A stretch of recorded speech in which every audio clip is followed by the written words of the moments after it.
दिलेर सिंधीअ जी अॼु जी गॾिजाणीअ में तव्हां सभिनी जो स्वागत आहे। जीअं त सिंधी लिंग्विस्टिक माइनॉरिटी भाषाई अल्पसंख्यक आहिनि, उन जे करे भाषा जे वाधारे जे लाइ गवर्नमेंट जे तरफ़ां असांखे हिकु NCPSL यानी कि national council for promotion of Sindhi language जी नाले हिकु संस्था बर्पा कई आहे। उन संस्था जे तहत कहिड़ियूं योजनाऊं हलनि थियूं ऐं उहा कहिड़े तरीक़े सां असांजे समाज जे लाइ ऐं समाज जी पीढ़ीअ जे लाइ फ़ाइदे वारी आहे, अॼु असां ॼाणंदासीं NCPSL जे डायरेक्टर श्री प्रताप पिंजानी खां। प्रताप पिंजानी जी, तव्हांजो दिलवारा दिलेर सिंधीअ जे सेट ते स्वागत आहे। अॼु असां तव्हांखां सभिनी खां पहिरीं ॼाणणु चाहींदासीं त NCPSL जो national council for promoting Sindhi language जो कहिड़े पद्धतीअ जे अनुसार कमु कंदी आहे, थोरो दर्शकनि खे उन्हनि जे बारे में ॿुधाईंदा। NCPSL जेका आहे उहा भारत सरकार जे मानव संसाधन मंत्रालय जे अधीन हिकु संस्था आहे ऐं उन संस्था जी स्थापना इन आधार ते कई वई त जेके सिंधी ऐं उर्दू भाषी आहिनि इन्हनि जो पंहिंजो को स्टेट कान्हे ऐं स्टेट न हुअणु घुरिजे त भारत सरकार इहो सम्झे थी त सभिनि भाषाउनि जो विकास थियणु घुरिजे ऐं 8th शेड्यूल में ॿी सिंधी ऐं उर्दू भाषा जेको मेंशन आहिनि, इन करे 1994 में इन ॿिन्ही काउंसिलनि जी स्थापना कई वई ऐं ही ऑटोनॉमस बॉडी जे रूप में कमु कंदा आहिनि। इन्हनि खे फुल फ्रीडम आहे कि ही पंहिंजियूं पॉलिसियूं ख़ुदि ठाहिनि ऐं कीअं भाषा जो विकास करणो उन जे बारे में चर्चा कनि। जेको आहे NCPSL जे तहत जीअं असांखे ख़बर आहे त सिंधी भाषा जे विकास जे लाइ चङी कमु कंदी आहे, त इन में साहित्यकारनि जे लाइ चङियूं ई अहिड़ियूं योजनाऊं आहिनि जिन जो उन्हनि खे फ़ाइदो मिली सघे थो। उहे योजनाऊं कुझु विस्तार सां असांजे नवनि उभरंदड़नि साहित्यकारनि खे जे तव्हां ॿुधाईंदा। इन में बेसिकली असां ॾिसूं था त 5 स्कीम्स राष्ट्रीय सिंधी भाषा विकास परिषद जूं भारत सरकार द्वारा अप्रूव्ड आहिनि ऐं इन में इन ॻाल्हि जो कोशिशूं कयूं वयूं आहिनि त जेको हर सेक्टर आहे सिंधी समाज जो, न केवल भाषा जो विकास करणो आहे बल्कि असांखे साहित्य जो बि विकास करणो आहे ऐं जेका जनरेशन उन सां जुड़ियल आहे उन जो बि विकास करणो आहे। अगरि असां साहित्यकारनि जे बारे में ॾिसूं त असां वटि 2 स्कीम्स स्पेसिफाइड जेके आहिनि, स्पेशली पब्लिकेशन ऐं बल्क परचेज आहे। पब्लिकेशन जे बारे में मां ईअं चवणु चाहींदुमि त इन जे बारे में जेके बि राइटर्स आहिनि उन्हनि खे लॻे थो कि उन्हनि काफ़ी सुठो स्क्रिप्ट लिखियो आहे ऐं उहो पब्लिश थियणु घुरिजे ऐं पब्लिक डोमेन में अचणु घुरिजे, त पब्लिकेशन स्कीम में फाइनेंशियल ग्रांट असां ॾींदा आहियूं, उन स्कीम में अप्लाई कनि हू जेको आहे। ऐं उन में ख़ासि ॻाल्हि हिन दफ़े असां चेंजिस खणी आया आहियूं, वॾो चेंज आयो आहे उन अंदरि।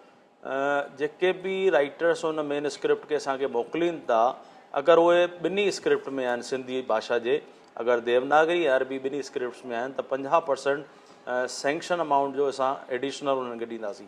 सपोज़ 50,000 सेंक्शन थिए थो कंहिं मेन स्क्रिप्ट लाइ ऐं ॿिन्ही लिपियुनि में आहे त असां उन में 75,000 जो अमाउंट सेंक्शन कंदासीं उन्हनि खे। त हिकिड़ो त इहो साहित्यकारनि लाइ थी वियो मेन स्क्रिप्ट। कुझु अहिड़ियूं बुक्स आहिनि जेके ऑलरेडी पब्लिश थी चुकियूं आहिनि, 3 साल पहिरीं थियूं आहिनि, उनजो पीरियड ॾिनल आहे, असांजी एडवर्टाइज़मेंट में बि मेंशन कयल आहे। त असां उहे किताबूं उन्हनि जूं बल्क परचेज स्कीम में परचेज़ कंदा आहियूं। उन्हनि में हिकु असांजी कमेटी ठहियल आहे, उहा उन सब कमेटीअ में उन्हनि जा प्रपोज़ल्स बल्क परचेज़ जा वेंदा आहिनि, उहो इवेल्यूशन कंदा आहिनि ऐं उन्हनि जो कंटेंट बेसिस ते ऐं उन्हनि जी क्वालिटी बेसिस ते इवेल्यूशन कंदी आहे ऐं ॾिसंदी आहे भई उहे जेके किताब आहिनि उहे सिंधी भाषा जे विकास लाइ या वाधारे लाइ कीअं सुठियूं थी सघनि थियूं। अहिड़ियूं किताबुनि खे उन्हनि जे इवेल्यूशन खां पोइ असां परचेज़ कंदा आहियूं। उन में बि हिकिड़ो मेजर चेंज कयो आहे असां, जेको आहे बल्क परचेज़ जेको आहे उन में 20% एडिशनल अमाउंट ॾींदासीं उन्हनि किताबनि खे जेके ॿिन्ही लिपियुनि में छपियल आहिनि। जी, त इहो हिकिड़ो चेंज आयो आहे। तव्हां ॿुधायो त बल्क परचेज़ तव्हां कंदा आहियो, त इन में साहित्यकारनि खे सिर्फ़ु तव्हांजी वेबसाइट ते वञी ऑनलाइन अप्लाई करिणो आहे या ॿियो बि कोई उन्हनि खे रूल या नियम फॉलो करिणो आहे? कुझु उन्हनि जा पैरामीटर्स ऐं रूल्स असां ठाहे रखिया आहिनि। जेको आहे मां ॿुधाइणु चाहींदुमि सिंधी समाज खे कि ही जेके एडवर्टाइज़मेंट्स आहिनि उहे जनवरी में असां एडवर्टाइज़ कढंदा आहियूं असांजी सभिनी स्कीम्स जे बारे में जी, ऐं उन में प्रपोज़ल्स खे कॉल कंदा आहियूं। उहे प्रपोज़ल्स कॉल करण लाइ असां क़रीबन 45 ॾींहंनि जो टाइम ॾींदा आहियूं। असां जेके बि प्रपोज़ल्स मोकिलीनि था उन खां पोइ उन प्रपोज़ल्स जो स्कीम वाइज़ स्क्रूटनी थींदी आहे। जी स्क्रूटनी क़रीबन 1 महीने जो टाइम लॻी वेंदो आहे ऐं उन खां पोइ उहे प्रपोज़ल्स सभु उन सब कमेटी जे वेंदा आहिनि।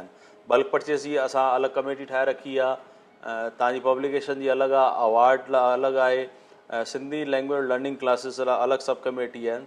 त इहे सभु प्रपोज़ल स्कीम वाइज़ उन स्कीम जे अंदरि वेंदा आहिनि ऐं उहा सब कमेटी उन्हनि जो इवेल्यूशन करे ऐं ॾिसंदी आहे की उहे केतिरा एप्रोप्रिएट आहिनि, उन्हनि खे पास कंदी आहे। ऐं जॾहिं इहे पास थी वेंदा आहिनि त असां फाइनेंस में उन्हनि मैटर्स खे सभु खणी वेंदा आहियूं, जंहिंमें मिनिस्ट्री जो माण्हू हूंदो आहे ऐं फिनेंस मां बि हिकिड़ो माण्हू गवर्नमेंट ऑफ इंडिया जो हूंदो आहे। उहो उन्हनि पैरामीटर्स खे बि चेक कंदो आहे की तव्हां जेके कयो आहे उहो नॉर्म्स जे अकॉर्डिंग कयो आहे या कान कयो आहे। ऐं फिनेंस में जीअं ई अप्रूव थींदी त उहे सभु प्रपोज़ल्स एग्ज़ीक्यूटिव बोर्ड में वेंदा आहिनि ऐं एग्ज़ीक्यूटिव बोर्ड जेको चेयरमैन हूंदो आहे, असांजा मिनिस्टर साहिबु हूंदा आहिनि, उन्हनि जी प्रेज़ेंस में इहे सभु प्रपोज़ल्स ते चर्चा थींदी आहे ऐं अप्रूव कया वेंदा आहिनि। त लॻभॻि मां सम्झां थो जॾहिं तव्हां जनवरी में कंहिं स्कीम में अप्लाई कयो था त लॻभॻि सेप्टेंबर अक्टूबर ताईं उहा एग्ज़ीक्यूटिव जी मीटिंग थींदी आहे ऐं उन खां पोइ उन्हनि प्रपोज़ल्स खे एग्ज़ीक्यूट करणु शुरू कंदा आहियूं असां।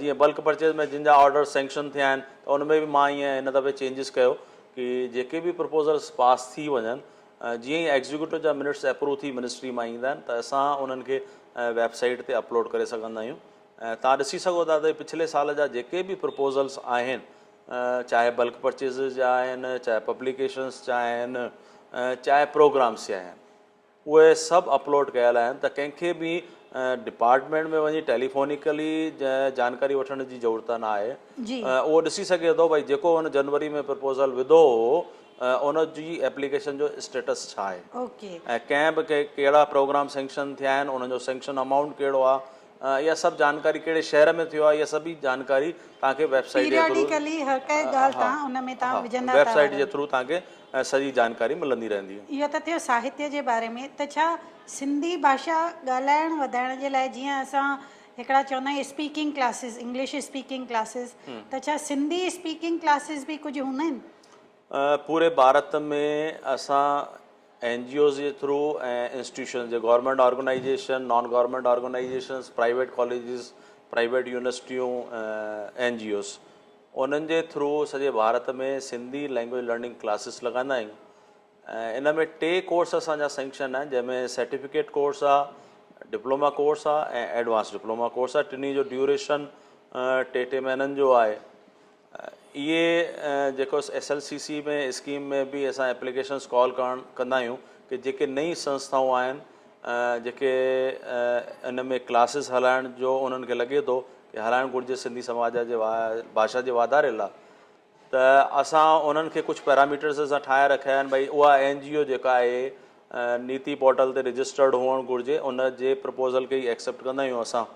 ऐं यूनिवर्सिटी ऐं कॉलेजनि लाइ इहो को पैरामीटर्स कान्हे, उन्हनि खे सिंपल फॉर्मेलिटीज़ आहिनि जेके हिकु ॾींहं में पूरियूं थी सघनि थियूं। नीति पोर्टल में बि लॻभॻि 1 हफ़्ते में तव्हांजो नीति पोर्टल ते रजिस्ट्रेशन थी वेंदो आहे। नीति पोर्टल असां छा खे था गवर्नमेंट ऑफ इंडिया हिकिड़ा नॉर्म्स ठाहिया आहिनि, जेको जी आहे का बि NGO जेका गवर्नमेंट खां फिनेंशियल ग्रांट वठणु चाहे थी, उनखे नीति पोर्टल ते वञी पंहिंजी NGO खे रजिस्टर्ड कराइणो पवंदो, तॾहिं ई पोइ उहो एंटाइटल थींदी त उनखे असां का बि गवर्नमेंट ऑर्गेनाइजेशन उनखे फंड्स या ग्रांट्स ॾींदी पंहिंजूं, जेको आहे। अच्छा, इहा त थी वई साहित्य जी ॻाल्हि।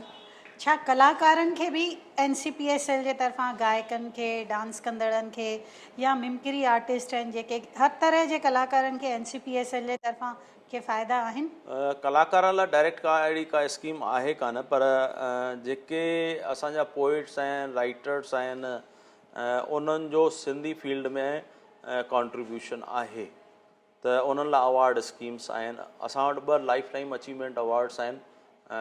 हिकु त साहित्यकार सम्मान आहे, ॿियो साहित्य रचना सम्मान आहे। ॿिन्ही जो अवार्ड 5-5 लख जो आहे। इन खां सवाइ 10 लिटरेरी अवार्ड्स आहिनि।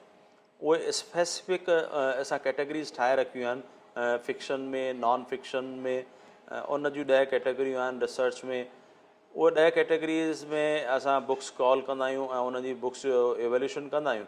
एवेल्यूशन करे उहो फाइनलाइज़ कंदा आहियूं लिटरेरी अवार्ड्स। ऐं इन जे लिटरेरी अवार्ड्स 1-1 लख जा थींदा आहिनि, जेको आहे हिन दफ़े हिन में चेंज आयो आहे हिकिड़ो चेंज इहो कयो आहे त हिकु अवॉर्ड स्पेसिफिक असां यंग राइटर्स खे ॾियूं ऐं जंहिंजी उमिरि 35 साल खां घटि हुजे, असांजी एडवर्टाइज़मेंट खां पहिरीं हुजे। माना जीअं मुंहिंजी एडवर्टाइज़मेंट अगरि पहिरीं तारीख़ निकिती आहे, पहिरीं जनवरी ते निकिती आहे, त 31 डिसंबर ताईं उहो 35 साल खां घटि हुअणु घुरिजे। त इन ॻाल्हि जो असां ध्यानु रखियो आहे जेको आहे। त नौजवानो NCPSL जे तरफ़ां जेके तव्हांखे हेॾियूं सुविधाऊं मिली रहियूं आहिनि त कुझु उन्हनि जे तरफ़ बि ध्यानु ॾींदा ऐं इन्हनि स्कीम्स जो फ़ाइदो वठंदा, छो त गवर्नमेंट जे तरफ़ां सिंधी भाषा खे वधाइण जे लाइ जेके योजनाऊं आहिनि त अचो हाणे थोरो मिली करे उन्हनि जो फ़ाइदो बि वठूं। ऐं अॼु असां सां प्रताप सर आहिनि जेके असांखे तमामु सुठी जानकारी ॾेई रहिया आहिनि। असांजा अॼु जा नौजवान सोशल मीडिया सां वधीक जुड़ियल आहिनि, त सोशल मीडिया जे ज़रिए सिंधी भाषा जे वाधारे जे लाइ बि त ज़रूरु तव्हांजी योजनाऊं हूंदियूं कुझु? बिल्कुलु, मां जॾहिं जॉइन कयो त मुंहिंजा 2 ऑब्जेक्ट्स मेन रखिया मां। पहिरियों त नई टईअ खे NCPSL सां जोड़णु जी ऐं ॿियो सिंधी ॿारनि में सिंधी थियण जो प्राउड फील कराइणु। जी उन्हनि खे लॻणु घुरिजे की असां वटि घणेई सिंधी अचीवर्स आहिनि। उन करे इन ॻाल्हि जी कोशिशूं हलनि पियूं त असां अहिड़े टाइप जा वर्कशॉप ऑर्गेनाइज़ कयूं सॼे इंडिया में, जंहिंसां असांखे उहे यंग राइटर्स, यंग पोइट्स मिलनि। इवन मुंहिंजो फ्यूचर प्लानिंग इहो आहे त छो न जेको आहे दूरदर्शन ते सिंधी चैनल स्टार्ट थी रहियो आहे। हाल फ़िलहाल DD गिरनार जे तरफ़ां 1 कलाक जो प्रोग्राम शुरू थी वियो आहे, पर इन सां बि सेटिस्फाइड न आहियूं, छाकाणि इहो प्रोग्राम 24 कलाकनि ताईं हलंदो। असांजी गवर्नमेंट खे रिक्वेस्ट बि आहे, उन लाइ असांजा ॿार तयारु हुअणु घुरिजनि। जी त मां चयो त छो न स्टूडियो मैनेजमेंट ते वर्कशॉप कयो वञे। मां सम्झां थो जल्दी बॉम्बे में इन टाइप जो प्लान थी करे मूं वटि को प्रपोज़ल ईंदो, छाकाणि घणी संस्थाऊं इन लाइ काफ़ी एंथ्यूज़म आहे उन्हनि जे अंदरि। त वॉइस मॉडलिंग आहे, स्टूडियो मैनेजमेंट आहे, सिंधी पोइट्स ॿारनि लाइ, सिंधी राइटर्स, स्टोरी राइटिंग्स, तव्हांजो ट्रैवलॉग, इन टाइप जा वर्कशॉप मां करण जी कोशिशि कंदुमि। ऐं जेके बि प्रोग्राम असांजा NGO लाइ या कॉलेजनि लाइ अप्रूव थियनि था, त मां उन्हनि में पहिरीं रिक्वेस्ट इहा ई विझंदो आहियां त इहे प्रोग्राम्स कॉलेजनि ऐं स्कूलनि में कया वञनि। त जेसिताईं असांजी नई टई इन प्रोग्रामनि सां, इन वर्कशॉप सां न जुड़ंदी, तेसिताईं असां जेको सुपिनो भारत सरकार ॾिठो आहे ऐं असांजे सिंधी समाज ॾिठो आहे त सिंधियत जो फैलाव देश जे हर कोने में थिए, उन ऑब्जेक्ट ताईं असां पहुची न सघंदासीं। मां इन ॻाल्हि में कुझु ॻाल्हियूं शेयर करणु चाहींदुमि त भारत सरकार त काफ़ी कोशिशूं करे रही आहे कि सिंधी समाज खे असां अॻियां वधायूं, सिंधी समाज जी भाषा, उन्हनि जी संस्कृति, उन्हनि जी परंपराऊं सॼे भारत ताईं पहुचनि। ऐं असांजो जेको मिनिस्टर आहे डॉक्टर रमेश पोखरियाल साहब, उन्हनि चयो कि जेके सिंधी राइटर्स लिखनि था उन्हनि जूं तमामु सुठियूं राइटिंग्स आहिनि, छो न इन राइटिंग्स खे हिंदीअ में बि ट्रांसलेट कयो वञे या ॿियूं जेके भारतीय भाषाऊं आहिनि जेके भारत सरकार संविधान में अप्रूव करे रखियूं आहिनि, उन्हनि भाषाउनि में बि सिंधी साहित्य पहुचे ऐं उन्हनि ॿियनि भाषाउनि जो बि सिंधी साहित्य में ट्रांसलेशन थिए। त असां जंहिं प्रकार जे समाज जी स्थापना जी सोचे रखियो आहे भारत सरकार, नरेंद्र मोदी जेको असांजो प्रधानमंत्री आहे उहो बि ॾाढो एक्टिव आहे ऐं उनखे लॻे थो कि हिकिड़ो अहिड़ो भारत ठहिणु घुरिजे जंहिंमें सभु जातियूं, सभु धर्मनि जा माण्हू जेको आहे उन्हनि में पाण में होमोजिनिटी हुजे ऐं उन्हनि में यूनिटी हुजे। त छा सोशल मीडिया वारा पंहिंजे काई या क्रिएटिविटी खणी करे NCPSL मां मदद जे नज़र ॾिसी सघनि था? बिल्कुलु, जेको आहे हाणे हिन दफ़े एडवर्टाइज़मेंट अची वई आहे, उन में इन ॻाल्हि जी तव्हांखे ॼाण मिली बि वेंदी, जेको आहे वेबसाइट खे तव्हां ॾिसी सघो था मुंहिंजे। पहिरीं CD VCD ऐं DVD जेको आहे असां परचेस कंदा हुआसीं, ऐं उहे बि जेको आहे सिंधी भाषा लाइ, संस्कृति लाइ, साहित्य सां जुड़ियल हूंदा हुआ। पर अॼु जी डेट में CD VCD ऐं DVD जेको आहे आउटडेटेड थी चुका आहिनि, छाकाणि उन लाइ CD राइटर ऐं DVD राइटर्स खपनि तव्हांखे जेको आहे। त हाणे उन में CD DVD जे बदिरां असां कंटेंट डेवलपमेंट जो हिकिड़ो स्कीम रखी आहे ऐं उन में उहो कंटेंट जेको साहित्य जे, शिक्षा जे, अहिड़ी कहिड़ी टेक्नोलॉजी या रिसर्च मैथडोलॉजी थी सघे थी जंहिंसां असां ॿारनि खे सुठी तरह सां सिंधी सेखारे सघूं, जेको आहे असांजे साहित्य जे बारे में ॼाण ॾियूं। त इन लाइ कंटेंट जी स्कीम रखी आहे ऐं उन में असां इहो डिसाइड कयो आहे कि सॉफ्ट कॉपीअ में जेके बि एप्लीकेंट्स आहिनि उहे पंहिंजा क्रिएटिविटी खे असां वटि मोकिलीनि। जी फस्ट GB ताईं अगरि उन्हनि जो कंटेंट आहे, 1 GB ताईं कंटेंट आहे त उन में 15,000 जो रेट असां रखियो आहे। ऐं अगरि नेक्स्ट को कंटेंट आहे उन खां 1 GB खां वधीक आहे त नेक्स्ट 1 GB लाइ असां 7,000 रेट फिक्स कयो आहे। उहे उन में इन्हनि खे जेको तव्हांखे सॉफ्ट कॉपी में मोकिलिणो आहे त उन में कंटेंट सिंधी भाषा खे कीअं वधाइजे ऐं सिंधी भाषा जे फैलाव जे लाइ ॿिया कहिड़ा तरीक़ा असां करे था सघूं असांखे उहे बिल्कुलु ॾियणा बिल्कुलु असांजी हिस्ट्रीअ खे को खणी अचे, अहिड़ी का शइ अची आहे, असांजे साहित्य खे अॻियां खणी अचे, सिंधी अचीवर्ड्स खे खणी अचे। जी इहे घणेई शयूं आहिनि जेके सिंधी समाज जूं अञा ताईं पब्लिक डोमेन में न पहुतियूं आहिनि। त हिकु नई क्रिएटिविटी जेको आहे असांजे समाज में उन जी ॼाण असांजे समाज ताईं पहुचे उन लाइ ई कंटेंट असां रखियो आहे। ऐं जेके बि एप्लीकेंट्स आहिनि उहे पेन ड्राइव में या मां हिकिड़ी स्पेसिफिक मेल जेको आहे ईमेल ठाही आहे उन ते हू पंहिंजो कंटेंट मोकिले सघनि था। पर मां इन करे जेको आहे थोरो कॉशियस हुउमि त छा आहे कि 1 GB जो अगरि कंटेंट ईंदो आहे, अगरि 100 जेको आहे 100 एप्लीकेंट्स आहिनि त 100 GB जेको आहे उन में मुंहिंजी जेका वेबसाइट आहे उहा डैमेज थी सघे थी। त इन करे मां चयो कि अगरि पॉसिबल हुजे त तव्हां पेन ड्राइव में पंहिंजो कंटेंट खे ई कंटेंट खे मोकिलींदा ऐं उनखे चेक करण बि मुंहिंजे लाइ आसानु रहंदो, मुंहिंजी ऑफिस वारनि खे जेको आहे। जी बिल्कुलु बिल्कुलु, इहा तमामु तव्हां सुठी पहल शुरू कई आहे जंहिंमें मां सम्झां थी त चङनि ई सिंधी नौजवाननि खे इन मां फ़ाइदो मिली सघंदो। प्रताप जी, तव्हांजे अचण खां पोइ NCPSL में तव्हां कहिड़ियूं नयूं योजनाऊं आंदियूं आहिनि ऐं उन्हनि जो ईंदड़ समाज ते कीअं असरु थींदो, कुझु उन जी जानकारी बि ॾींदा?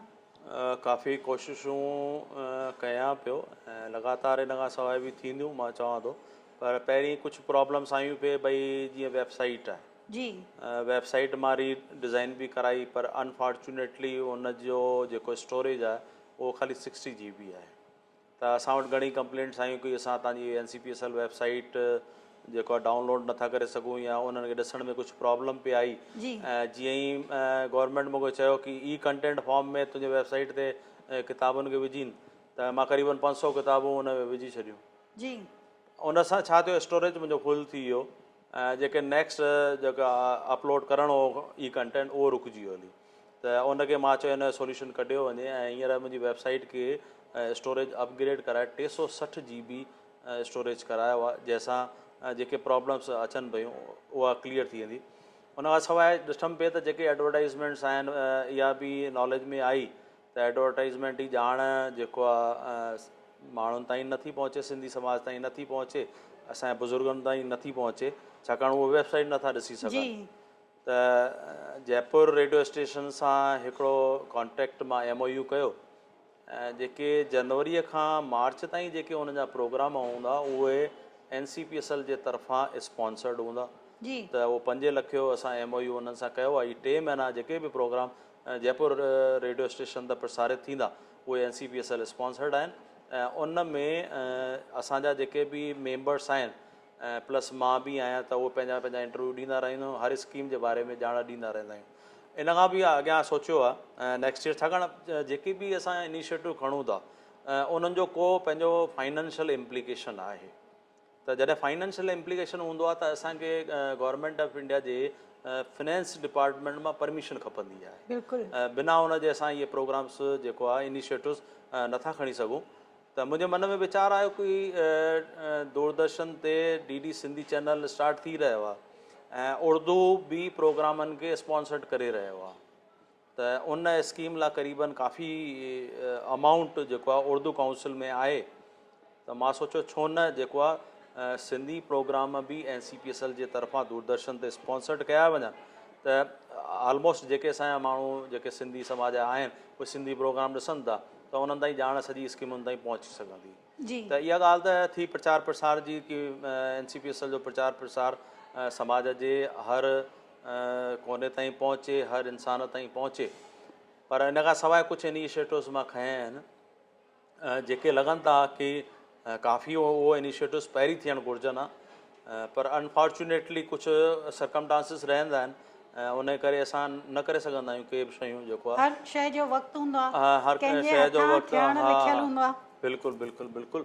त ईंदे ई छाकाणि त मां अकेडमिक इंस्टीट्यूशन में गवर्नमेंट कॉलेज में हेड ऑफ डिपार्टमेंट हुउमि सोशलॉजी जो, त मूंखे ध्यानु आहे कि हर संस्था जो पंहिंजो कुल गीत हूंदो आहे जी उन जी पहचान उन जे कुल गीत सां हूंदी आहे त उहा संस्था कहिड़े क्षेत्र में कमु करे रही आहे।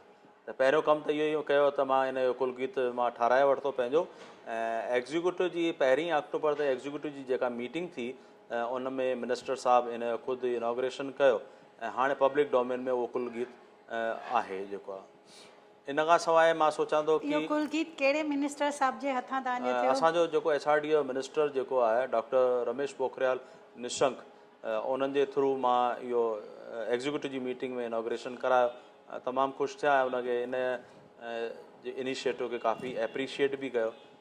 ॿियो बि हिकिड़ो उन इनिशिएटिव सां जेको हिन टेन्योर में मां कयो जेको आहे, असां वटि सिंधी लैंग्वेज लर्निंग क्लासिस में अॼु ताईं जेको आहे लास्ट ईयर ताईं 4300 ॿार रजिस्टर्ड हुआ।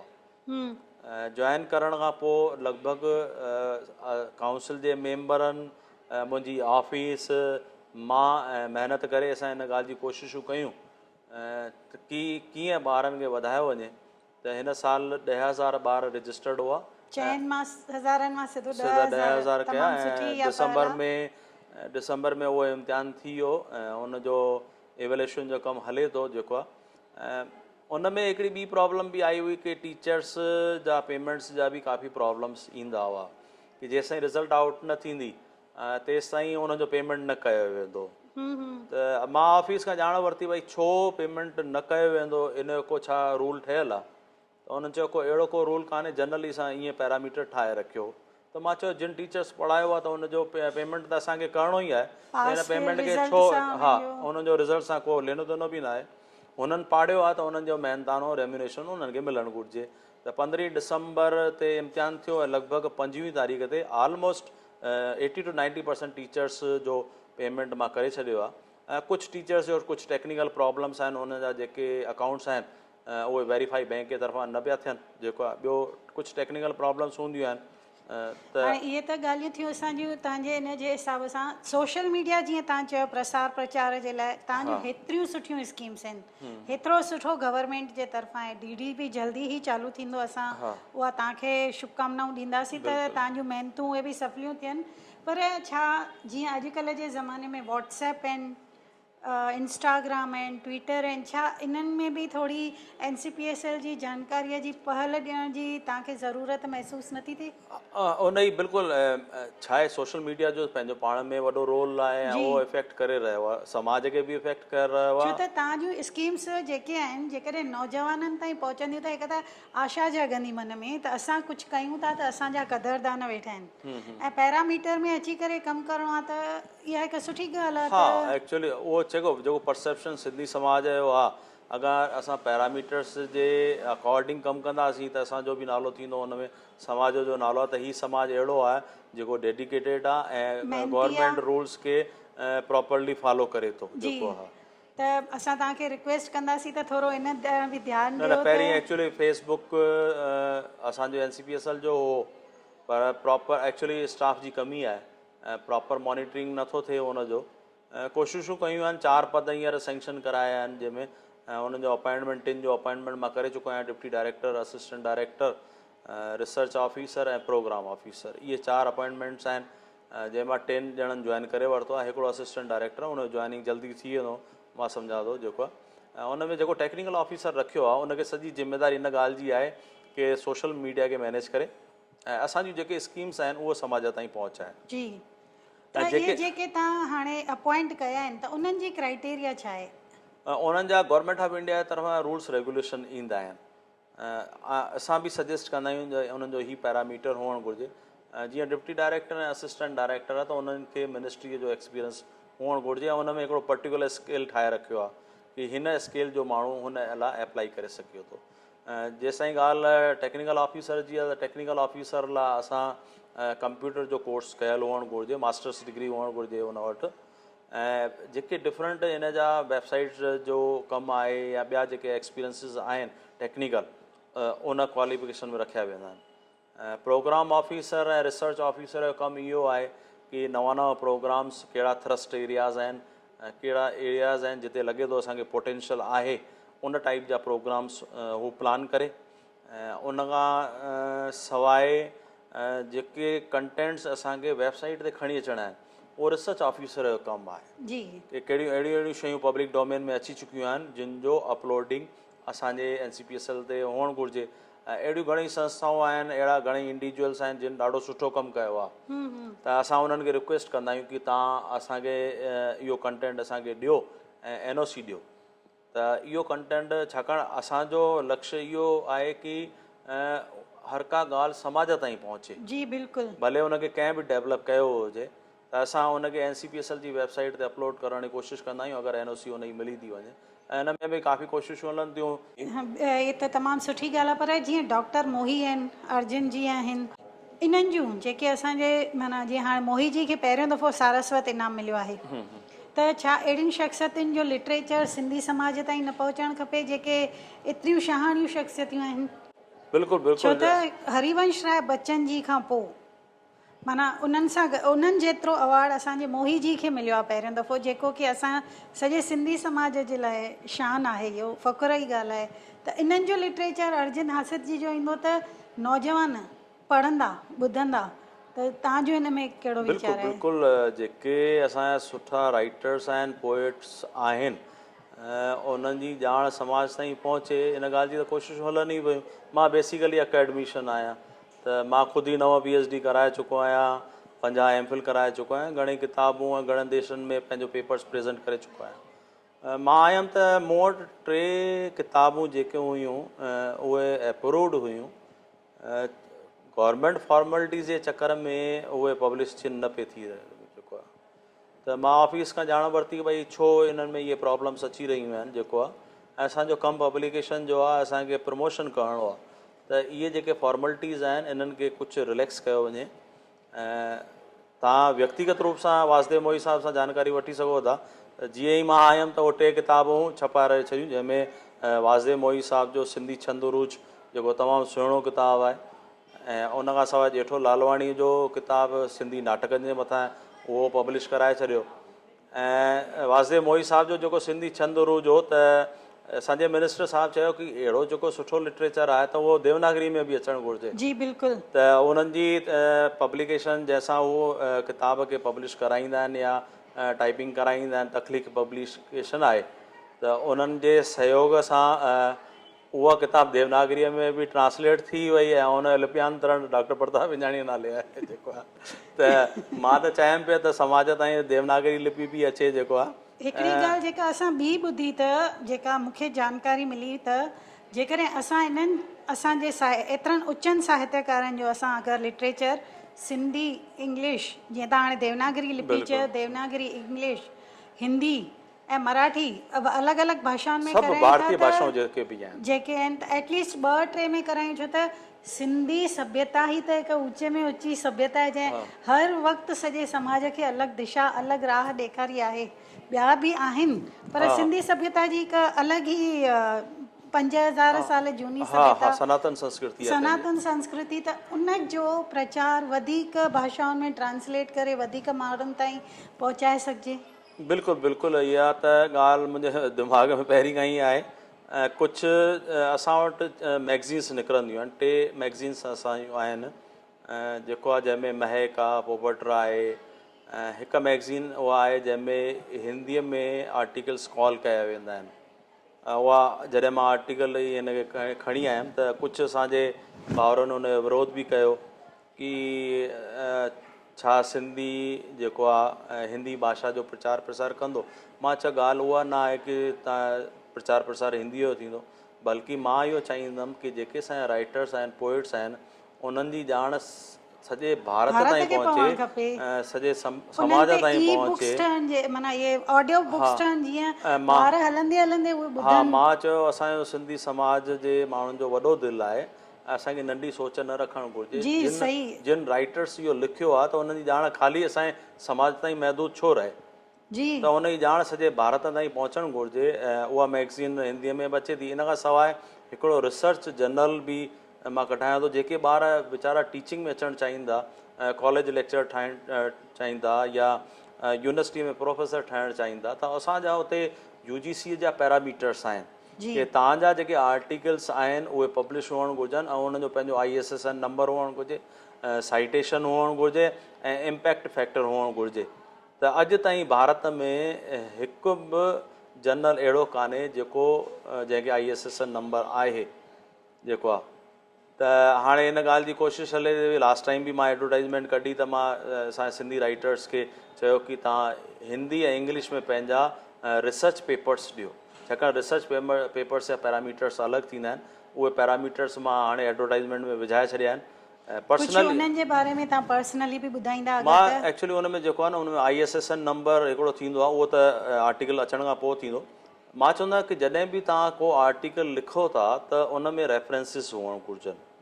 रेफरेंसिस खे असां नंबर कोड कंदा आहियूं। जेको आहे को बि रेफरेंस तव्हां कंहिं बि किताब मां खयो, कंहिं बि इंटेलेक्चुअल ॾिनो, उनखे नंबर ॾियो ऐं उनखे उन आर्टिकल जे फुट नोट में ॾियो। जंहिं पेज ते उहो रेफरेंस तव्हां ॾिनो आहे उन फुट नोट में अचणु घुरिजे।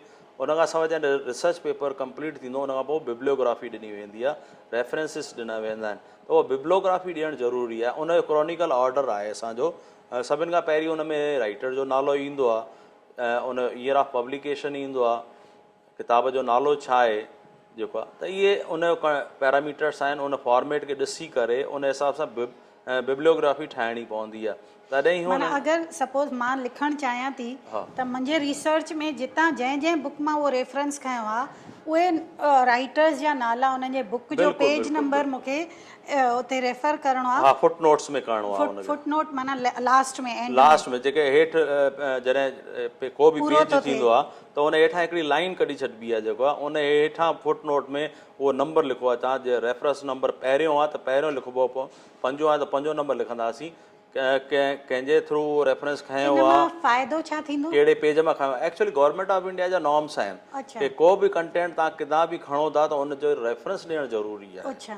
ऐं जॾहिं असां UGC में वरी हिनखे ISSN नंबर वठी UGC पोर्टल ते वेंदासीं त उहे उनजा नॉर्म्स आहिनि। त जेसि ताईं असांजा इहे जर्नल्स जेको UGC पोर्टल ते रजिस्टर्ड नथो थिए तेसि ताईं उनजो फ़ाइदो कंहिं रिसर्च स्कॉलर खे कान मिलंदो। ऐं उहो जेको रिसर्च पेपर पब्लिश थींदो आहे उनजा 7 नंबर थींदा आहिनि। त जॾहिं बि को प्रमोशन थींदो, कंहिं माण्हू जो सिलेक्शन थिए थो त सिलेक्शन लाइ 2 रिसर्च पेपर तव्हांजा पब्लिश हुअणु घुरिजनि, PhD लाइ बि हुअणु घुरिजनि। अगरि तव्हांखे एसोसिएट प्रोफेसर ठहिणो आहे त 5 तव्हांजा आर्टिकल हुअणु घुरिजनि। प्रोफेसर लाइ त उनखां वधीक आर्टिकल तव्हांजा पब्लिश हुअणु घुरिजे। त इहे पैरामीटर गवर्नमेंट ठाहे रखिया आहिनि। पर अगरि असां वटि जनरल ई न हूंदो त ॾाढी प्रॉब्लम अचण वारी आहे। हिकिड़ो हुन में प्रॉब्लम बेसिक आई हुई, इन करे मुंहिंजे माइंड में इहा ॻाल्हि आई त सिंधी NCPSL भारत सरकार जो सभिनि खां वॾो इदारो आहे त हिन जो पंहिंजो रिसर्च जर्नल हुअणु घुरिजे ऐं इन ॻाल्हि जी कोशिशि कई वञे। अॼु मूंखे लॻे थो त असांखे तमामु घणियूं नयूं ॻाल्हियूं ख़बर पइजी रहियूं आहिनि हिन इंटरव्यू जे द्वारा। त जेतिरो थी सघे इन्हनि खे ॿियनि सिंधी भाउरनि ताईं ज़रूरु पहुचाईंदा, छो त NCPSL डॉक्टर प्रताप पिंजानी जे अचण खां पोइ जंहिं कामयाबीअ जी मुक़ाम ताईं पहुती आहे, जेके ऊचाइयुनि ते हलंदी थी हले, सफलता जो नज़ारो ॾिसी रही आहे, त मां चाहींदसि त प्रताप जी जे अखियुनि सां असां सभु बि उहो नज़ारो ॾिसंदा अॻियां वधूं। छो त प्रताप जी तव्हां अञा बि कई ॻाल्हियूं NCPSL में कयूं आहिनि। हा, हुन खां सवाइ ॿिया बि घणेई इनिशिएटिव्स आहिनि। पहिरियों इनिशिएटिव जेको मां अप्रूव थी चुको आहे उहो आहे देवनागरी स्क्रिप्ट जो स्टैंडर्डाइजेशन जी। उन में ॿियनि ई घणेई संस्थाउनि पंहिंजी कोशिशूं कयूं, पर भारत सरकार द्वारा उनजी अप्रूवल न मिली सघी उन्हनि खे। दिल्ली सिंधी अकादमी तरफ़ां बि कयल आहे, इंस्टीट्यूट ऑफ सिंधियोलॉजी जे तरफ़ां बि कयल आहे, पर उहा अप्रूवल मिनिस्ट्रीअ तरफ़ां न मिलियल आहे। त अल्टीमेटली मां डिसाइड कयो कि हिकिड़ो दफ़ो हिन जो वापसि स्टैंडर्डाइजेशन थियणु घुरिजे। सेंट्रल हिंदी डायरेक्टरेट सां इन जो MOU जल्दी थियण वारो आहे। पेपर्स फाइल हली वई आहे, हुनजो नोटिंग सभु थी विया आहिनि हली, ऐं उहो मैटर CSD वटि पहुची चुको आहे। इन जल्दी मानकीकरण असां देवनागरी स्क्रिप्ट जो कराईंदासीं ऐं पोइ जेके उहो पैरामीटर्स आहिनि जेको स्टैंडर्डाइजेशन थी वेंदो, भारत जूं जेके बि संस्थाऊं आहिनि, चाहे स्टेट अकेडमियूं आहिनि, स्टेट कॉलेजिस आहिनि, यूनिवर्सिटीज़ आहिनि, उन्हनि खे उहो कॉपी सां मोकिलींदासीं ऐं उन जे बेसिस ते असांजा देवनागरी जा किताब लिखिया वेंदा। छाकाणि जॾहिं किताब लिखूं था त हर राइटर कंहिं बि वर्ड खे अलॻि अलॻि तरीक़े सां इस्तेमालु करे, पर हिकु दफ़ो अगरि स्टैंडर्डाइजेशन थी थो वञे त हिकिड़ो कॉमन पैरामीटर थी वेंदो, कॉमन स्टैंडर्ड्स थी वेंदा, उन जे बेसिस ते इहो थी सघंदो। इन खां सवाइ सिंधी कम्यूनिटी रेडियो ऐप जेको आहे उनजे मथां कमु हली रहियो आहे। उहो ऐप जेको आहे इन ॻाल्हि ते आधारित आहे की मोबाइल वांगुरु ॿिया बि घणेई ऐप आहिनि जेको आहे। हिन जो फ़ाइदो इहो आहे की हिन ऐप खे जिते बि डाउनलोड कयो वेंदो त उन में कंटेंट अची वेंदो हली, ऐं उहो कंटेंट अहिड़ो हूंदो जेको तव्हां 24 आवर्स ॿुधी सघो था। तव्हां पंहिंजे टाइमिंग्स जे अकॉर्डिंग उन कंटेंट खे ॿुधी सघो था। माना मान लीजिए तव्हां मुंहिंजो इंटरव्यू तव्हां रिकॉर्ड कयो आहे ऐं उहो जियो कंटेंट अपलोड थी वियो अगरि मुंहिंजे सिंधी कम्युनिटी रेडियो ऐप ते, त उन खां पोइ सवाइ जेॾीमहिल तव्हांजी इच्छा आहे उन रेडियो खे ऐप खे तव्हां ओपन कंदा, ओपन करे कंहिं बि इंटरव्यू खे जेको उन जे मथां पब्लिक डोमेन में आहे उनखे ॾिसी सघंदासीं। ऐं उन जी हिकिड़ी टाइम लिमिटेशन थींदी, अगरि उन जी स्टोरेज जे मथां डिपेंड थो करे। अगरि स्टोरेज काफ़ी वधीक आहे त उन जी जेको आहे टाइमिंग 6 महीना बि थी सघे थी, पर अगरि उन जी स्टोरेज घटि आहे त उनखे पोइ असांखे डिलीट करिणो पवंदो, महीने या 15 ॾींहंनि में स्लॉट रखिणो पवंदो, ऐं पोइ उन खां पोइ ॿियो कंटेंट असां अपलोड करे सघंदासीं। त इहो तमामु सुहिणो इनिशिएटिव रहंदो कम्युनिटी रेडियो ऐप जो। इन खां सवाइ सिंधी लैंग्वेज लर्निंग ऐप जेको आहे उहो डेवलप थी रहियो, उन जूं 2 मीटिंग्स कंप्लीट थी चुकियूं आहिनि। उन में सेंट्रल लैंग्वेज जेको आहे मैसूर में जेको डिपार्टमेंट आहे उन जे सहयोग सां असां ॿिन्ही स्क्रिप्ट्स में सिंधीअ जी, जंहिंमें देवनागरी बि आहे, अरबी आहे, ऐं उहो ईज़ीएस्ट फॉर्म में असांजे ॿारनि ताईं पहुचे। उन जी ख़ासि ॻाल्हि इहा थींदी की जीअं ई तव्हां डाउनलोड कंदा त मूंखे इहा ॼाण मिली वेंदी की कहिड़े शहर मां इहो कंहिं जेको आहे उते डाउनलोड कयो आहे, ऐं उनजो डाटा मूं वटि सॼो अची वेंदो। केतिरा अहिड़ा व्यूअर्स आहिनि जेके उन ऐप खे एक्टिवली ॾिसी रहिया आहिनि, त टोटल नंबर जा ऑब्ज़र्वर बि अची वेंदा मूं वटि, कहिड़ा एक्टिव मुंहिंजा आहिनि उहे बि ॼाण मिली वेंदी। इन खां सवाइ उन ते मां ऑनलाइन टेस्टूं बि रखंदुमि, त उन जूं कुझु पर्टिकुलर टेस्टूं हूंदियूं 10, 20, 25, 30 जेके बि पैरामीटर्स में अचनि थियूं, उहे टेस्टूं असां रखंदासीं। ऐं जेको ॿार उन टेस्टुनि खे पास करे थो त उन में ऑटोमेटिकली जीअं लास्ट टेस्ट उहो कंप्लीट कंदो त हिकिड़ो सर्टिफिकेट जनरेट थी वेंदो जंहिंमें मुंहिंजी सिग्नेचर हूंदी। त उन लाइ ऑफिस में उनखे वञणु अचण जी ज़रूरत कान्हे, सिंधी सर्टिफिकेट कोर्स उनखे हथों हथु मिली वेंदो हली जेको आहे। इहा त तमामु सुठी ख़ुशीअ जी ॻाल्हि थी वई त घर वेठे असां सर्टिफिकेट वठी था सघूं। हाणे असां प्रताप जी सां ॼाणींदासीं त हिननि सर्टिफिकेट्स जी छा वैल्यू आहे। इन सर्टिफिकेट जी वैल्यू वधाइण लाइ मां इहा कोशिशि कई आहे, नेशनल ओपन स्कूल NIOS जेको आहे उन सां ॻाल्हि ॿोल हली रही आहे। छा आहे की अगरि सर्टिफिकेट NIOS ऐं HRD मिनिस्ट्री जे मुंहिंजे डिपार्टमेंट जे तरफ़ां ॾियूं था त असां गवर्नमेंट खे ॿियनि डिपार्टमेंट खे लिखंदासीं त जॾहिं बि को सलेक्शन थिए जंहिंमें इन ॻाल्हि जो मैंशन आहे की knowledge of Sindhi language compulsory आहे त उहो सर्टिफिकेट उते कमु ईंदो। त छाकाणि NIOS जेको आहे उहा हिकु अकेडमिक बॉडी आहे ऐं उहा रेगुलर ई एग्ज़ामिनेशन कंडक्ट कराए रही आहे। त कंहिं बि प्रोसेस में सर्टिफिकेशन में 2 प्रोसेस थींदा आहिनि। पहिरियों प्रोसेस थींदो आहे तव्हांजो एडमिशन जो, ॿियो थींदो आहे क्लासरूम टीचिंग जो जेको आहे, ऐं टियों तव्हांजो प्रोसेस थींदो आहे एग्ज़ामिनेशन जो। लिमिटेड फंड्स आहिनि, उन में कोशिशि इहा ॻाल्हि हले रहे थी त एडमिशन ऐं टीचिंग जो प्रोसेस मुंहिंजो डिपार्टमेंट करे, एग्ज़ामिनेशन जो पार्ट जंहिंखे स्पेशलाइजेशन NIOS खे आहे त उहो NIOS एग्ज़ामिनेशन कराए, उन जी कॉपियुनि जी इवेल्यूशन कराए, ऐं सर्टिफिकेट जेको मिलंदो उहो ॿिन्ही डिपार्ट्समेंट जे तरफ़ां मिलंदो, ॿिन्ही ऑफिसरनि जी उन ते साइन हूंदी। त उन जी सर्टिफिकेशन जी वैल्यू वधी वेंदी उन सर्टिफिकेट जेको ॿार उनखे मिले थो। ऐं जॾहिं बि नौकिरीअ जे का एडवर्टाइज़मेंट थिए थी त जिते असां डिमांड कयूं था कि preference will be given to the Sindhi knowing student या एप्लीकेंट, उन में उनखे फ़ाइदो थी। असां इन खां सवाइ जेको आहे जेके असांजा ॿार एडमिनिस्ट्रेटिव सर्विसिस में स्पेशली इंडियन सिविल सर्विसिस में वञणु चाहिनि था त अहिड़े ॿारनि खे बि असांजे डिपार्टमेंट जेको आहे कोर्स कंटेंट जेको सिंधीअ जो पेपर थींदो आहे उन जूं किताबूं पंहिंजूं छापाए रखियूं आहिनि, ऐं तमामु लिमिटेड कंटेंट आहे उन अंदरि, ऐं उन जी कॉस्ट शायदि 400 रुपया 8 किताबनि जी आहे। त 400 रुपये में उहे ॿार 8 किताब उहे परचेस करे सघनि था। ऐं प्लस न केवल एतिरो किताबनि जे थ्रू बल्कि असांजा मोटिवेशनल वर्कशॉप बि हलनि था। IAS जो कोर्स थींदो आहे, हा, जेको NCPSL जे तरफ़ां माना मेरिट्स ते अची वेंदा आहिनि ॿार जल्दी। हा, उहो सिंधी जेके ॿार आहिनि त उन्हनि खे पास आउट थियण में आसानी थी वेंदी हा, आहे। उन आसानी इन रूप में थींदी आहे न, छाकाणि अगरि तव्हां ॿियो को सब्जेक्ट खणो था, हिस्ट्री खणो था, सोशलॉजी खणो था, त उन लाइ तव्हांखे क़रीबन 15-20 बुक्स रेफरेंस में पढ़णियूं पवंदियूं।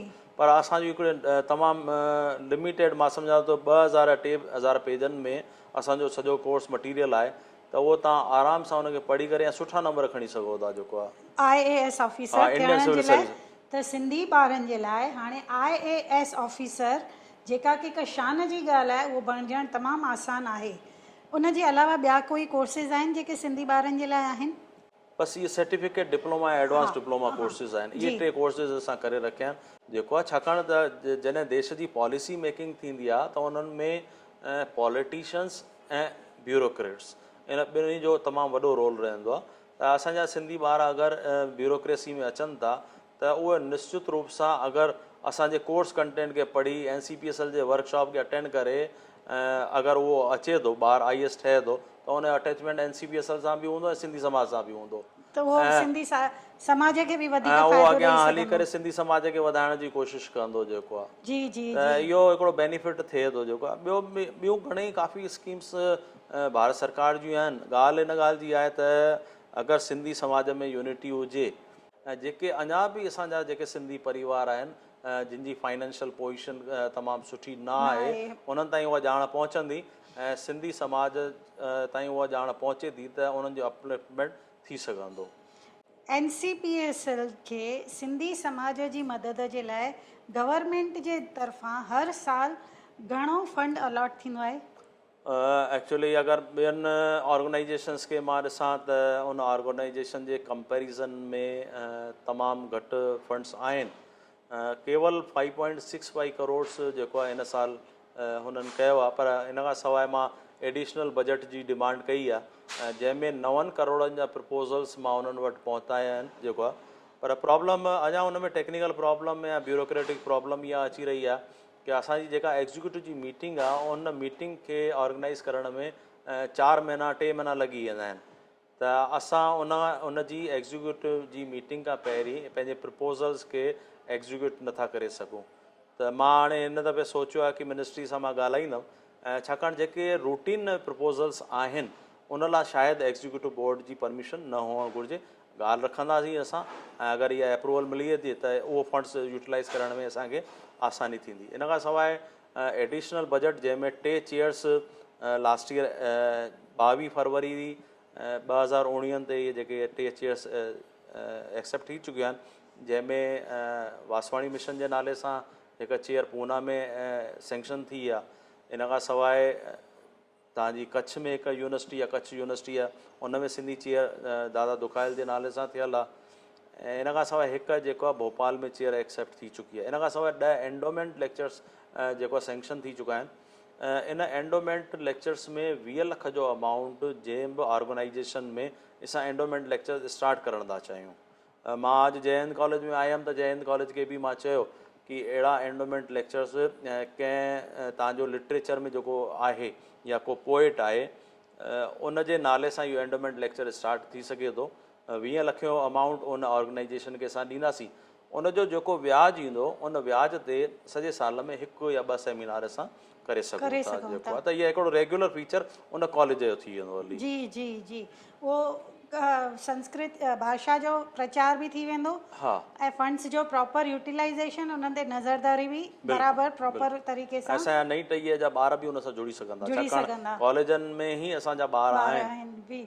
हाणे तव्हां हेतिरियूं असांखे जानकारी ॾिनियूं, अॼु दर्शकनि चङो ॿुधो, तव्हांखे चङनि जे मन में इहा इच्छा आई हूंदी त NCPSL जे दायरे में अंदरि अचण जे लाइ असांखे छा एलिजिबिलिटी हिकु नॉर्मल माण्हूअ खे हुजणु खपे जो हो NCPSL में कमु करण जो हिकु सदस्य थी सघे? मां तव्हांखे ॿुधायां थो, हिन में कैटेगरी वाइज़ लॻभॻि मैक्ज़िमम 20 मेंबर हूंदा आहिनि। हिकु वाइस चेयरमैन जो पद थींदो आहे, इहो नॉमिनेटेड थींदो आहे। नॉमिनेशन अल्टीमेटली फाइनली जेको आहे उहो मिनिस्टर जे तरफ़ां थींदो आहे। मिनिस्टर साहबु उन्हनि जे कॉन्ट्रीब्यूशन खे ॾिसी उन्हनि जा जेके पार्टिसिपेशन आहिनि सोशल सर्विसिस उनखे कंसीडरेशन में खणी करे ऐं उन्हनि मेंबर्स खे अपॉइंट कंदो आहे। उन्हनि में उन्हनि कुझु कैटेगरियूं ठाहे रखियूं आहिनि। उन्हनि कैटेगरीज़ मां उन्हनि खे नॉमिनेट कयो वेंदो आहे, जीअं नॉन गवर्नमेंट ऑर्गेनाइजेशन या वॉलंटरी ऑर्गेनाइजेशन्स। सॼे भारत में सिंधी समाज जूं जेके नॉन गवर्नमेंट ऑर्गेनाइजेशन्स आहिनि उन मां मैक्ज़िमम 4 मेंबर असां खणी सघूं था। जेको आहे उन खां सवाइ 6 प्रोमिनेंट स्कॉलर्स आहिनि। उहे स्कॉलर्स जिन लिटरेचर में तमामु सुहिणो कमु कयो आहे सिंधी समाज में, अहिड़ा 6 एक्सपर्ट सॼे भारत मां कया वेंदा आहिनि। 6 अहिड़ा असां प्रोमिनेंट पर्सन्स खणंदा आहियूं जेके सोशल सर्विस में कमु करे रहिया आहिनि ऐं सिंधी शिक्षा जे क्षेत्र में तमामु सुहिणो कमु कयो आहे उन्हनि, त अहिड़नि जो बि असां अपॉइंटमेंट कंदा आहियूं। ऐं इन खां सवाइ 4 जेको आहे भारत जा जेके जोन आहिनि, ईस्ट वेस्ट नॉर्थ ऐं साउथ, उन मां हिकु मेंबर जो सिलेक्शन थींदो आहे। त इहे टोटल 20 मेंबर असां कंदा आहियूं। उन में हिकिड़ो वाइस चेयरमैन जो बि पद थींदो आहे, उहो बि नॉमिनेटेड मिनिस्टर जे तरफ़ां कयो वेंदो आहे। उन खां सवाइ काउंसिल खे हलाइण लाइ उनजो हिकिड़ो डायरेक्टर हूंदो आहे जेको उन काउंसिल जो प्रिंसिपल एग्जीक्यूटिव ऑफिसर थींदो आहे। त जेके कमेटीअ में सब कमेटीज़ में प्रपोज़ल्स ईंदा आहिनि, उहे जॾहिं एग्जीक्यूटिव खां पोइ पास थी वेंदा आहिनि त उहो डायरेक्टर उन्हनि जो एग्जीक्यूशन कंदो आहे। प्रताप जी, असां तव्हांजो धन्यवाद ॾियणु चाहींदासीं जो अॼु तव्हां पहिरियों दफ़ो मूंखे लॻे थो NCPSL जे कंहिं डायरेक्टर इंटरव्यू जे थ्रू सभिनी खे, सॼे समाज खे एतिरियुनि सुठियुनि स्कीम्स सां अवगत करायो आहे, उन्हनि जी जानकारी ॾिनी आहे। ऐं ईंदड़ वक़्त में बि असां अञा उमेदूं कंदासीं त तव्हां नयूं नयूं स्कीम्स खणी अचो, जेके तव्हांजे माइंड में हिन वक़्तु तव्हांजे ज़हन में ॻाल्हियूं आहिनि उहे शल जल्दी ई पूरियूं थी करे पेपर लेवल ते अची वञनि, सभु फॉर्मेलिटीज़ पूरियूं करे जल्दी समाज ताईं पहुचनि। इन जे लाइ असां तव्हांखे शुभकामनाऊं बि ॾींदासीं। महिरबानी। बसि मुंहिंजी ख़ाली हिकिड़ी रिक्वेस्ट आहे कि सिंधी समाज यूनाइट थिए, मुंहिंजा हथ मज़बूत करे, त मज़बूतीअ सां मां भारत सरकार जे साम्हूं पंहिंजी ॻाल्हि रखे सघां ऐं उन्हनि खे फाइनेंस अप्रूव कराए सघां। ऐं सिंधी समाज जो मुंहिंजे मथां आशीर्वाद रहे त असां समाज खे वधाइण में असांखे शक्ति ॾिए भॻवानु, ऐं ईअं ई समाज वधंदो रहे, फलजंदो रहे, फूलजंदो रहे। प्रताप जी, तव्हां अॼु असां सां गॾु असांजे दिलवारा दिलेर सिंधी जे सेट ते आहियो, तव्हांखे असांजे सेट ते अची करे कीअं लॻो? अॼु जेको इंटरव्यू हिना शहदादपुरी अॼु कयो आहे ऐं NCPSL जे बारे में जानकारीअ लाइ असां वेठासीं, मूंखे लॻे थो इहो इंटरव्यू तमामु सुहिणो रहियो। ऐं जेका जानकारी असां सम्झूं था कि समाज ताईं पहुचणु घुरिजे, उनजो फ़ाइदो सॼे समाज ताईं पहुचणु घुरिजे, इहो तमामु असरदार इंटरव्यू रहियो ऐं तमामु सुहिणे ऐं प्रोफेशनल तरीक़े सां हिना शहदादपुरी इहो इंटरव्यू कयो। ऐं मां महिरबान आहियां ऐं हिननि खे वाधायूं ॾींदुमि दिलवारा दिलेर सिंधी चैनल खे कि हिननि अहिड़ो सुठे तरीक़े सां हुनखे स्ट्रक्चर्ड कयो ऐं प्रोफेशनल तरीक़े सां मुंहिंजे साम्हूं खणी आया ऐं उन ॻाल्हियुनि खे रखियनि जेके समाज लाइ लॻनि था कि इहे क्वेश्चन्स जेके आहिनि इम्पॉर्टेंट आहिनि, जंहिंजी ॼाण उन्हनि खे मिलणु घुरिजे। इन इंटरव्यू सां उन्हनि खे फ़ाइदो पहुचंदो ऐं असां मिली करे सिंधियत खे ईअं वधाईंदासीं। जी, असां इन उमेद सां त सिंधियत जो वाधारो अञा थिए त अचो ॾेई हथ में हथ हिकु क़दम अॻिते वधायूं, सिंधी ॿोली ऐं तहज़ीब खे ऊचाइयुनि ते पहुचायूं, सिंधियुनि जो शान वधायूं। जीए असांजी सिंधियत।